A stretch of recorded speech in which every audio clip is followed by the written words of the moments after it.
Saudara-saudara, saat ini kita kembali lagi akan mendengarkan firman Tuhan. Dan firman Tuhan saat ini dari Injil Markus pasal 8 ayat ke-31. Kemudian mulailah Yesus mengajarkan kepada mereka bahwa anak manusia harus menanggung banyak penderitaan dan ditolak oleh tua-tua, imam-imam kepala dan ahli-ahli Taurat, lalu dibunuh dan bangkit sesudah hari ketiga. Menuju kemenangannya yang kekal, Yesus mengalami 14 perhentian. Jalan salib tidak hanya dapat dilihat sebagai sesuatu yang historis, tetapi juga sebagai pengalaman iman kepada Kristus dalam konteks masa kini. Jalan salib memiliki 14 perhentian sebelum Yesus bangkit. Saya akan mengulas dari tulisan Leonard Boff dan Henry Nouwen di dalam tulisannya Jalan Salib. Perhentian pertama, Yesus dihukum mati. Yesus masih juga dihukum mati. Yesus akan terus dihukum mati selama kita tidak menciptakan kondisi-kondisi yang manusiawi, mengesampingkan ketidakadilan dan kebenaran. Perhentian kedua, Yesus memanggul salibnya. Dan saat ini Yesus masih terus memanggul salibnya. Hanya salib Kristus yang mampu merasakan persoalan-persoalan orang yang tertindas di bumi. Dia setia kawan kepada orang yang memanggul salib kesepian, kesendirian, penolakan, depresi, dan luka batin. Perhentian ketiga, Yesus jatuh untuk pertama kalinya. Yesus masih jatuh juga saat ini. Ada buruh yang upah pelunya tidak dibayarkan, ada pedagang asongan yang dirampas dan dianiaya, ada mahasiswa yang dipenjara karena menyuarakan keadilan, ada pembantu rumah tangga yang diperlakukan sebagai budak oleh majikannya, dan masih banyak yang lainnya.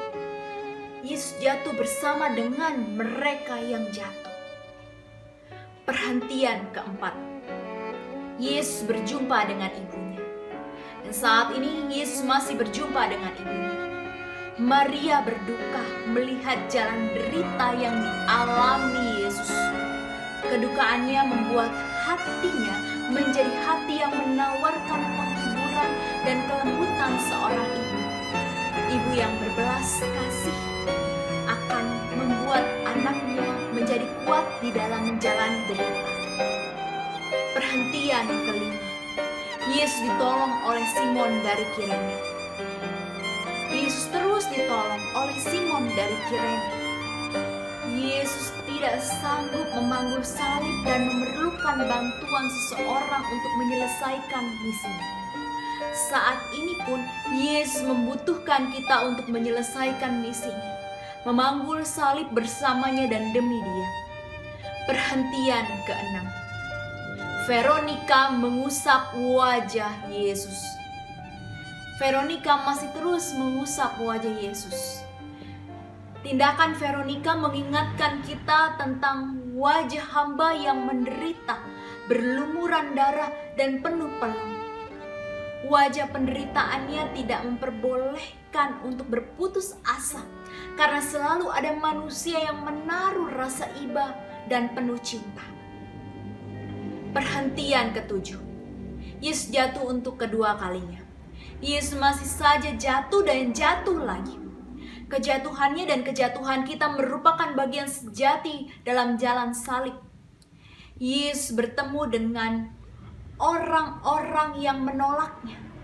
Kita pun juga berjumpa dengan orang-orang yang menolak kita.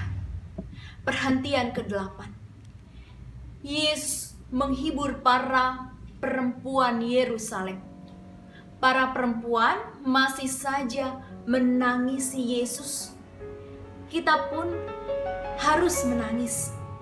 Air mata kita dapat kita bawa di hadapan hati Yesus yang menangisi dunia kita. Dengan begitu kian hari kita kian menjadi orang yang rendah hati. Perhentian ke-9, Yesus jatuh untuk ketiga kalinya. Yesus masih saja jatuh dan jatuh lagi.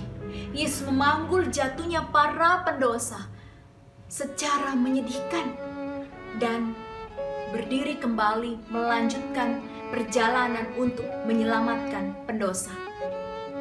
Perhentian ke-10. Pakaian Yesus ditanggalkan. Dan saat ini Yesus masih terus ditelanjangi. Yesus ditelanjangi supaya kita tertantang untuk memeluk kemiskinan kita dan kepapaan umat manusia. Kita akan menemukan bela rasa Tuhan yang amat besar.